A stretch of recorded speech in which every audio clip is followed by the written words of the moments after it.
Hello everyone, this is a guide for Malgrave Trail, also known as the bane of my existence. Yes, get a drink and prepare yourself for the longest, most boring thing imaginable. However, we found a way to get gold in under 40 minutes, so I'll be showing you how to do just that. Okay, let's get started on the basics. First off, you'll need party members to fill out basic roles. You'll need a gatherer, who will obviously spend the majority of the time gathering supplies for your caravan. You'll need a watcher, someone who will stick with the caravan protected from roaming mobs, chupacabra attacks, gorge flies, medical outbreaks, etc, etc, etc. I would recommend somebody relatively tanky who's not going to die to a wave of chomps. That's actually pretty embarrassing, I've seen it happen. You'll also need 2-3 people ahead clearing the dangers in front of the caravan. I would recommend just having 2 people, your tank and a DPS. They can generally handle it by themselves and have the healer float, gathering when he can and healing when necessary. Okay, so let's move on to path buffs. Explorers will make your caravan move more quickly. The more you have, the more quickly it'll be moving, so you will run into uncleared mobs more quickly, so be wary. Scientists will give your caravans more HP, freaking awesome, right? Settlers will increase your overall resource cap.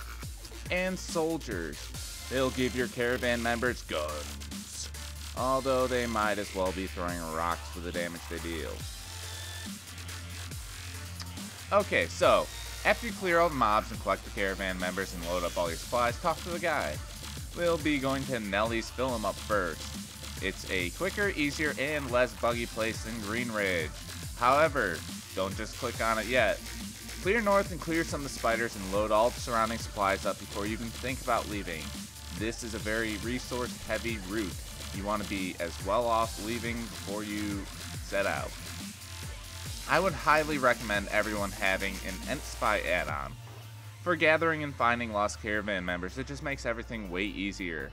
Once the timer runs out, we're going to head out on the trail. As we head out on this route, everyone should be helping out collect resources when possible. There's no immediate danger just yet, so keep clearing ahead of the caravan. As we reach our first destination, you can leave the caravan. All there's to do here is to clear mobs and rescue the 10 hostages in the time limit. These mobs are relatively weak and can be pulled in the masses, so there's no need to take your time. I mean, there's no need to rush either, but, you know, you want to get it before the timer.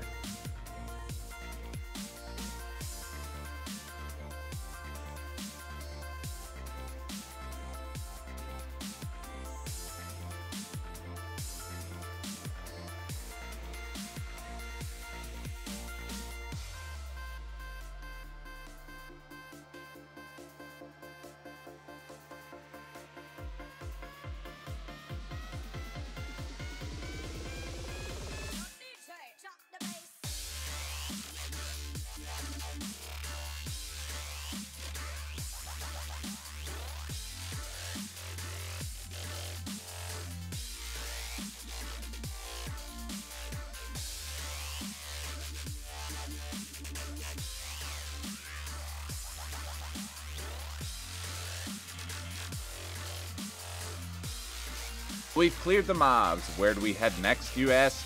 Onward to Winged Fury Crest, my boy. The mobs here are spread out, so make sure to clear everything. Make sure you have your collector spot invisible water and grab those as well. Now I'm going to let you guys in on a super secret fruit that reduces fatigue, so watch where I go in this part of the video. It's actually pretty detrimental to this because if your fatigue gets too high, then you're just kind of screwed and lose a caravan member way too late and you're really pissed that you waste all your time. But this will hopefully prevent that. It has for me, and hopefully it will for you too. Start by heading down to where Sandy Hive is. Instead of going right where we usually would at Sandy Hive, we're going to go underneath this overpass here.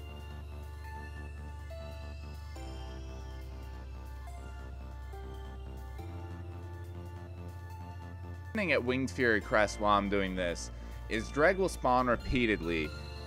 What you have the tank do is you have the tank pull one of them. If it spawns more than one, kill the others and just leave one alive. The tank's just going to sit there, keep them alive. The healer's going to heal them while they're working on the teleporter. I'm going to be back in time before the teleporter is complete, so I'll give an explanation on how to do that when I get back. So just sit tight, guys.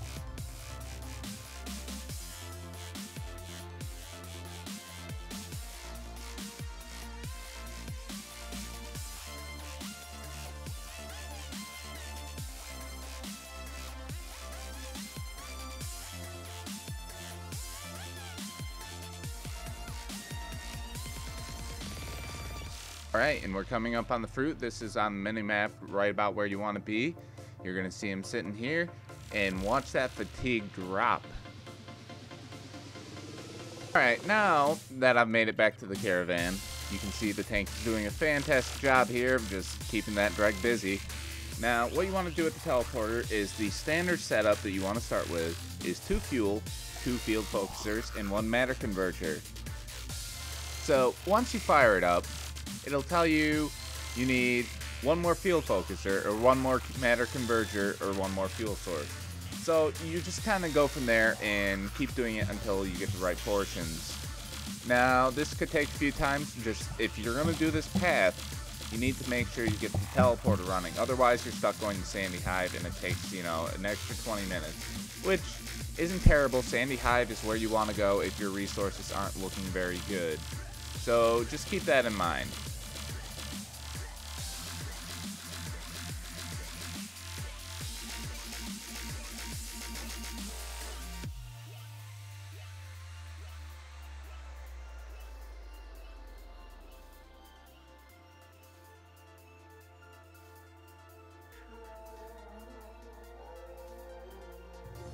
Okay, so now we've got the teleporter working, and onward to Rumbling Field, our next destination.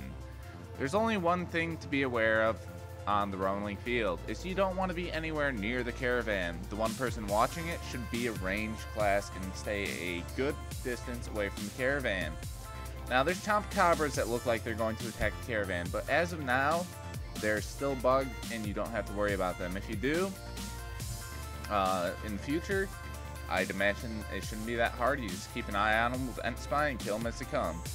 Now, what everyone wants to be doing here, except for the one watching the caravan, is go out and gather as much food as possible. There's oxen, there's birds to be slain, there's cactus fruit. Just the one thing you want to be aware of is when you drop food back off the caravan, you want to be extremely cautious because the mines that spawn here spawn underneath your feet. They're not random place mines that spawn anywhere. So when you're dropping something off the caravan, be very quick about it and make sure you have a dash. You want to get in and out as quick as possible as to not do damage to caravan members. And that's all there really is to Rumbling Field. I don't believe any events can happen during this, so just everyone collect, everyone do their part. And next we'll be heading to Seaview Plateau, I believe.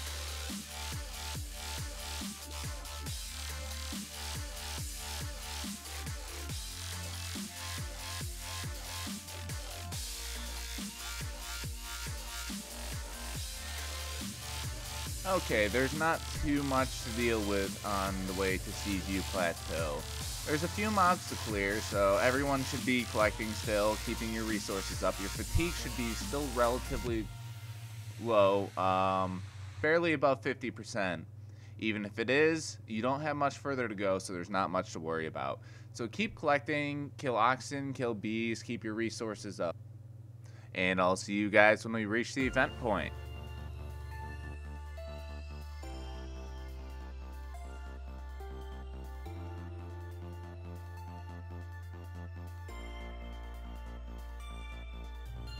Alright guys, so we finally reached the event point. Go over to the Pell and wait for the boss to spawn. Or I believe actually you have to talk to the guy first, and then the boss will spawn. It's one of those big blight spawn. They split into 3. There's only one thing you really need to look out for that might one-shot you, is his spin, so make sure you get your interrupts on that.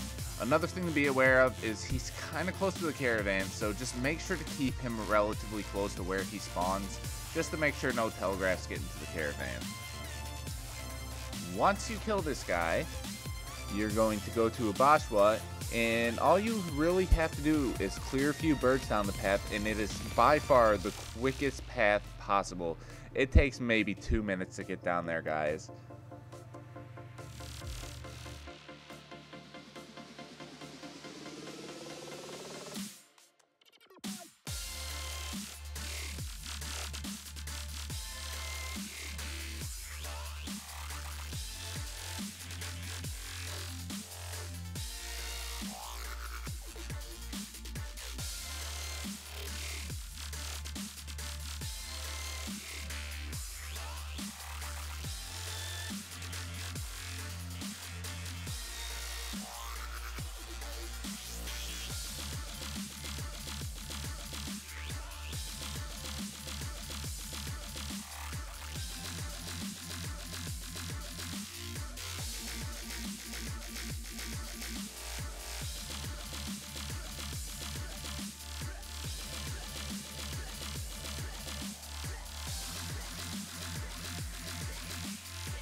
Alright guys, so we picked the Bashwa, and now we're just heading down this path. This is where I was talking about all this chickens we had to clear. We clear these guys, and that's all there is to this. The guy watching the caravan just gotta watch out for chomps and everything else like usual, and then we're home free. I mean, all we have to do is get to the last boss. I'll fast forward there, and then I'll give a quick explanation on that.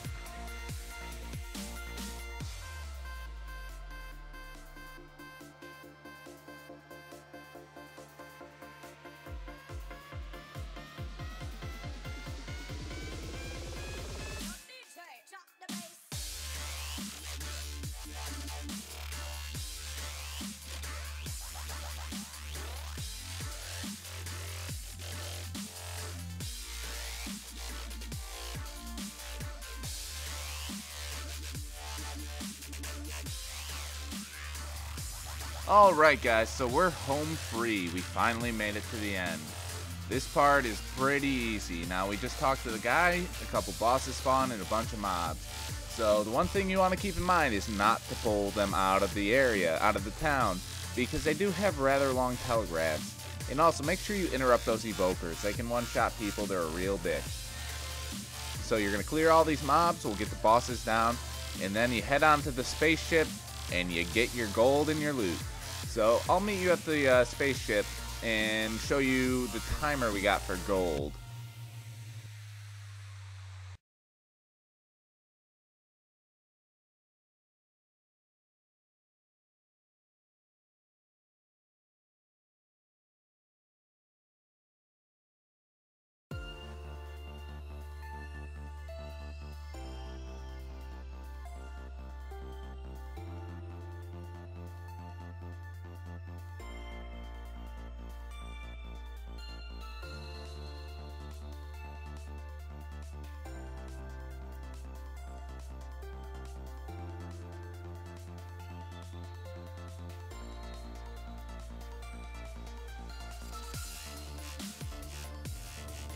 Alright guys, we finally made it. It took forever, but we're home free. Now, we'll just wait on the spaceship and wait a few hours for all the caravan members to load onto this little whatever the hell you want to call it. And after they're finally up here, we'll wait for Carbine's supreme programming, where you'll get to experience flying in thin air on a spaceship underneath a spaceship, or whatever the hell you want to call it. Yeah. Well, as you'll see when we get to the end of this video, the timer will say I think 39 minutes for gold. If you have some explorers, sometimes you can do it a lot quicker. Quickest we've had, I think, is 35 minutes. Now this route really requires good gathering. So if you're new to Malgrave, I don't know if I would try it. It's more or less for speed runs. I've done this over 39 times. Trying to get my side blade. I'm pretty sure it doesn't even drop. I'm pretty sure Carbine's loot list is just trolling me. Anyways, guys, this is my first guide, so give me some tips, comments, or whatever. Help me out. Let me know what you guys want to see. I appreciate you guys watching. Comment, like, subscribe, and hopefully the next guide I have out will be one of the other adventures. I plan on doing all of them in all the raid tournaments. So I'll see you guys later.